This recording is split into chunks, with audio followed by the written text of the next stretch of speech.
Saudara, Polres Aceh Besar kembali menemukan ladang ganja seluas 1 hektar lebih di kawasan hutan Desa Cot Sibate, Kecamatan Montasi, Kabupaten Aceh Besar, Rabu petang. Dari lokasi, polisi langsung melakukan pemusnahan tanaman ganja dengan cara mencabut kemudian dibakar. Patroli. Puluhan personil Polres Aceh Besar dikerahkan ke lokasi penemuan ladang ganja seluas 1 hektar lebih di kawasan hutan Desa Cot Sibate, Kecamatan Montasik, Aceh Besar.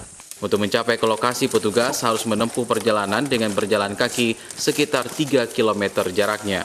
Tanaman ganja tak bertuan ini sudah mencapai ketinggian 50 hingga 150 cm dengan usia 1 hingga 3 bulan. Tanaman ganja yang tengah tumbuh subur ini langsung dimusnahkan oleh petugas dengan cara dicabut lalu dibakar langsung di lokasi.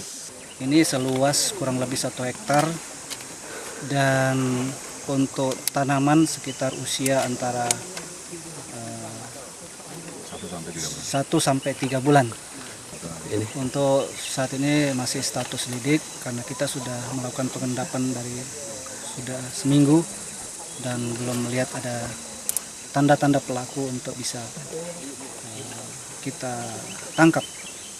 Ladang ganja yang ditemukan merupakan hasil laporan dari warga. Statusnya masih dalam penyelidikan dan belum berhasil ditemukan pemiliknya. Padahal polisi telah melakukan pengendapan di lokasi selama 4 hari.